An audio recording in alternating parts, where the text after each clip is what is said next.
So you're saying that you think World War III is coming? Yeah.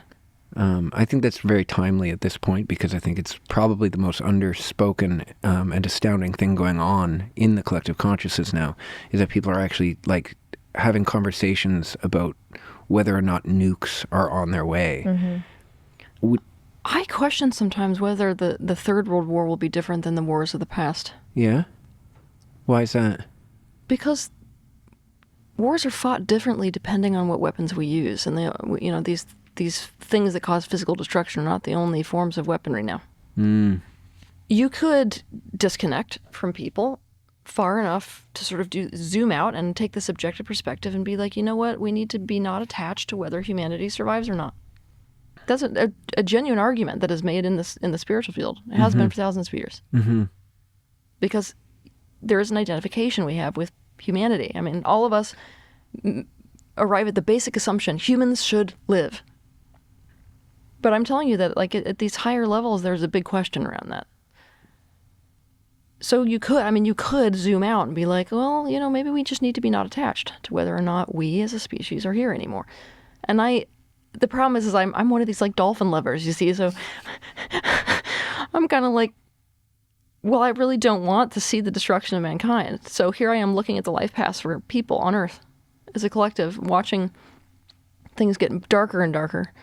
And then that tipping point where in all three life paths for humanity, this massive third war shows up. And I'm like, that was not what I wanted to sign up for. I wanted to sign up for people to choose the opposite. Yeah. So I had to, in 2015, I had to essentially say, what am I going to do with this? So I mean, people have decided. It's the same as like one of your friends deciding, I'm getting into this other relationship.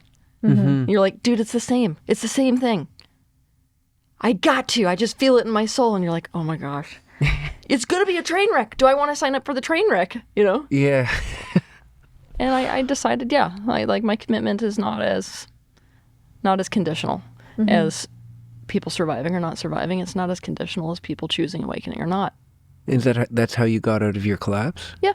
By accepting that the fate of it, is that when you went and traveled to understand what was ultimately going to be the historic path forward? Yeah, that was part of what I was looking at. Right. And I wanted to understand what the history book said about whether there would be this massive war, and for sure it's there. Right. The ironic thing is that the history books of the future say that it started with the collapse of the World Trade Centers. No, really? Yeah, so like we've been in it for a long time.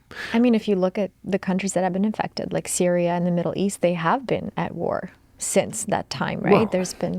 We just never hear about it. They don't report it in the mainstream media, but there are bombs continuing to be dropped in Syria, children and people dying, innocent people dying, you know what I mean? Of course. It has been since It's been that historically, time. actually, from long before then, but I think it's been exacerbated by the World Trade Centers for sure. That's an interesting thing because they were able to use that as the American imperialism was able to use that as a catalyst to implement all kinds of stuff in their own country and then also abroad. That is seen as the beginning day. Really, eh? So do you see this as this dark force, dark energy that is really descending? Like you see what's happening right now, even with Ukraine and Russia and the corruption and how the amount of people that are dying and being affected by it based on this higher level agenda, whatever they have. Like to me, I feel like, oh my God, this is like some weird darkness. What do you see? What do you see with that? Oh, it's a seed that's within each person. Huh. It's very much, instead of it feeling like it's coming from the outside, and it very much seems like this weed that is growing inside each person to me, which is why you see my focus being what it is. Going to the root. Going to the root and getting people to recognize this within themselves. Everything that we look at and we judge as dark and evil has its roots in basic human needs and the manipulative ways we go about meeting them. And you think that this is just growing. What is it that allows it to grow inside the collective humanity? The fact that our attention is not on it. Like if a weed grows and your attention isn't on it. But there's also this sort of numbing that I find also is happening. Like you see how people's attention is just drawn. Like there's so many terrible things. There's wars, there's people dying, there's so many issues on the planetary level, but everyone is more focused on just putting their attention on, the social media like TikToks and the idolization of celebrities and famous people and like... Which is about needs. We should talk about that one. Yeah, let's talk about that. What is up Where with that? Where does that need come from? What do you make of Which one? Which one are we talking about? Oh my goodness, the cultural shift towards, let's start the with numbing and the idolization of famous celebrities and these fame for fame's sake, which, by the way, has been shown to be one of the greatest drives in children right now that are in middle school age. Is fame for fame's sake. Did you know that? I didn't know that. Define fame for fame's sake. It means fame that does not serve a purpose other than the ultimate aim, which is I have fame. Right. Yeah. I mean, that, I think it is definitely running rampant right now. And it's interesting to hear you say the middle school thing, but I think even when people were, like when I was younger, it had already permeated into society in a way that it was like people wanted to be actors because they wanted to be famous, not because they wanted to express something, or people wanted to be involved in the art of it. It's more about, just being in the spotlight or having the most followers. And it's like this place from the ego that it comes through, right? Like, where does this fame from fame's sake come from? There's no escaping this. Fame for fame's sake it's about needs. If I swear this whole conversation is going to stem down to this.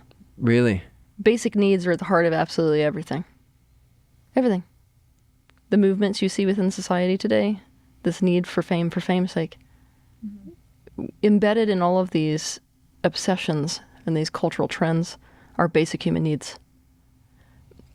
They need to be seen. They need to be valued.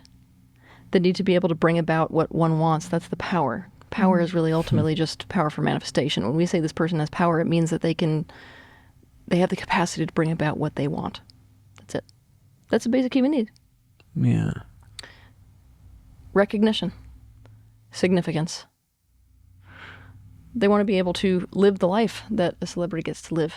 You see? So it's just needs. It's people have recognized a venue through which to meet their most basic needs, and many of them at once.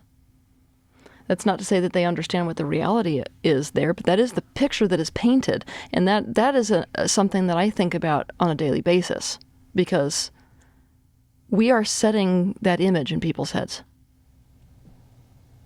We're doing that. By this? Yeah. Right. Yes, I can tell you why. Because the people who are watching this, there are many people who have a 9-to-5 job. They would rather be having this kind of a conversation. What they want to bring about is sitting in a fancy room.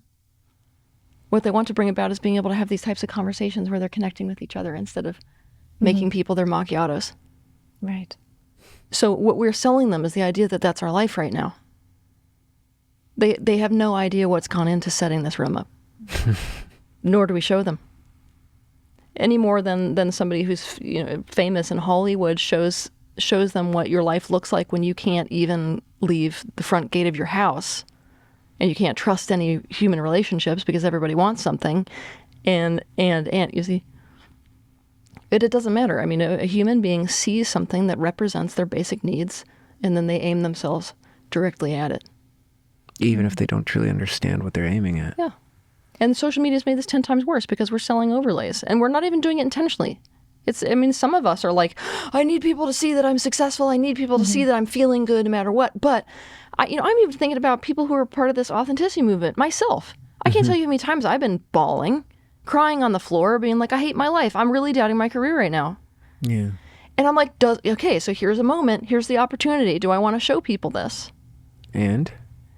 It doesn't feel right still. It's like it's not like, oh, this is the moment to be like And some people do that. I've seen actually on social media, they'll take photos of themselves crying to try and show. But then the idea is, are they doing that because it's the psyop of themselves to show. Still get that gratification? Like, yes, good job. Like you're showing your realness, Exactly. So it's so how do you navigate that? I mean, you're in a space, and so are we, where I think we do our best to try to portray ourselves. Yeah. The thing that I find is fascinating when you talk about this room is the second we turn these cameras on, we are fighting an urge of to embody an identity that we think we're supposed to be versus the truth of what we actually are. Yep. And I think that's one of the reasons we embarked upon this podcast is because that is a challenge I'm up for, because it's crazy Well, it's a crazy thing. We press record and you're just like, be yourself. But there's everything in the world telling you that you should be something else. I think also when you have a specific image, right? Like for ourselves, we come from a place where we've built a business and a career on being yogis and bringing yoga and meditation and like this just calm, beautiful lifestyle of being in nature. And again, like you're saying, people don't actually understand how much work and how hard it is to do what we do. But people all of a sudden have this perception of this is who you are. Yeah. And then you sit in front of a microphone and you're just having a regular conversation and you're sharing things that, you know, maybe some people all of a sudden like, wow, I didn't know you had this kind of view on this topic, you know, because they all of a sudden don't know you personally. They just know you as this yoga teacher. Or that teacher. You're not perfect. Or that you're not, you're human you just don't meet whatever being. that is, that image. So because you do that incredibly well. And I've heard you say to a fault, like I've heard you say that I sometimes am so authentic that it hurts the arc of whatever most people would say is a successful path that you should be aiming for. Yep. Why do you value the expression or the pursuit of the expression of your authentic self over the pursuit of reinforcing that which people believe you should be for them? Because I believe that if I sit here giving people the image of the spiritually transcendent being that they expect, that they will disown aspects of themselves that by the disowning of them make them more sick. This is the profound illness that has been created by spiritual teachers, and not even intentionally. It became intentional. But it's like a self-fulfilling loop. People reject in their leaders and their teachers certain things, and then in order to be taken seriously, you can't show them those aspects, because they will throw out the baby with the bathwater. But then at the same time, if you embody that level of perfection, that's what they expect of themselves. And so they reject everything that is central to themselves. Instincts, feelings, needs, especially if they're wrong, but they don't go anywhere. So now the shadow can run rampant on the earth. So I'm seeing this as like an illness within mankind and not really wanting to perpetuate it, oftentimes to my own demise.